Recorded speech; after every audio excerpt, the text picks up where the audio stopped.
the world. In the late 40s and early 50s, with Jackie Robinson leading the way, the National Football and Basketball Leagues opened up. Though there would be new glories for black athletes, there would be new struggles as well. Admittance did not mean equality. Getting qualified blacks into decision-making management positions has proven to be another thing altogether. Now retired baseball great Reggie Jackson believes in the power of persistence, on and off the field. There's been a lot of conversation about a lot of rhetoric, really, from football, basketball, and baseball mostly. You read from time to time that football is trying to come up with an idea, with a formula, with some kind of a scheme or plan to rectify the problem or help rectify the problem, but you don't see anything happen, and really football has been the most guilty because there's never have been a head coach. And I think as long as, until the media continues to apply pressure, which lets the public apply pressure, then nothing will be done, really. We have a situation where, in a very fundamental sense, we've gone from a pre-Jackie Robinson era characterized by Jim Crow in American sports to a post-Jackie Robinson era that I would characterize as Mr. James Crow Esquire. But on the field, glory was there for the taking. Black heroes and image makers were nothing new to the black population, but the 50s saw a new phenomenon. A whole class of black superstars loved by all Americans regardless of color. Henry Aaron, Jim Brown, Willie Mays, Bill Russell, Wilt Chamberlain, and Sugar Ray Robinson.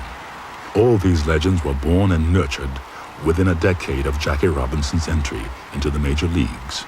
Every black person in America identified with those great champions, and their victories were really racial victories, not just individual victories. Tennis had Althea Gibson, who in the 50s claimed the US and Wimbledon singles titles, the first time a black had won either of those events. She did not grow up on tennis courts, but in Harlem, playing paddleball. The rest of black American tennis history is almost all Arthur Ashe, who in 1975 became the first black male to win the US Open and Wimbledon singles titles.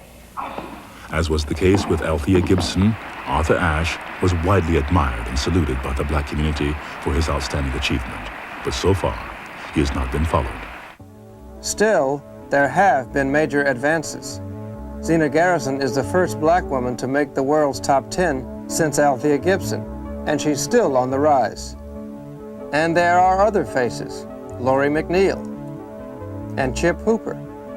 And in that other upscale sport, Charlie Sifford became the first black man to receive approved status from the PGA in 1960. Lee Elder was the first to qualify for the Masters in the 70s. And now Calvin Peete, winner of many major events, promises to be remembered as the first black superstar of golf. The king of sports was destined to take center ring as the 60s approached. Once again, black American hopes and dreams would be pinned on a heavyweight champion who would not be well liked by many whites, but who was simply the best. In 1912, a black champion was jailed on charges related to his lifestyle. In 1968, another black champion was arrested on charges stemming from his beliefs. The differences between Jack Johnson and Cassius Clay meant all the world to the black community. This is the Fifth Street boxing gym in Miami, where a young Cassius Clay worked out under the eye of Angelo Dundee. It was here that the story of Muhammad Ali began, a tale that would make the face of a black American athlete the most recognized in the world. It's been a hard road to glory.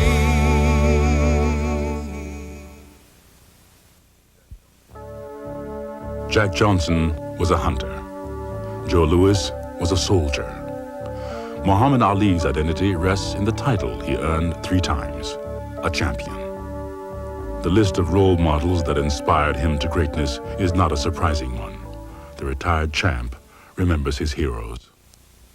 I looked up to Sugar Ray Robinson, Joe Louis as boxers. and Jesse Owens and Jackie Robinson. They're my heroes. Even the best of the black athletes were still subjected to the humiliation of racial discrimination once they left the locker room. Anger mounted as young superstars like Lou Alcindor at UCLA, later Kareem Abdul-Jabbar, recognized that they were being used as drawing cards and profit makers for a white establishment that refused to accept them as equals. Television was a powerful new element that played an important role in the coming storm. The assassinations of John F. Kennedy and Martin Luther King Jr. and later Bobby Kennedy were blanketed by television coverage. The Vietnam War was brought into living rooms all over America daily. As television made colleges and team owners rich, it also made the faces of black athletes familiar to America. The heavyweight champion of the world was prominent. He's going around claiming to be the real heavyweight champ. But after I'm finished, he'll just be a tramp. Now, I'm not saying this just to be funny, but I'm fighting Ernie because he needs the money. No one could be indifferent about this athlete.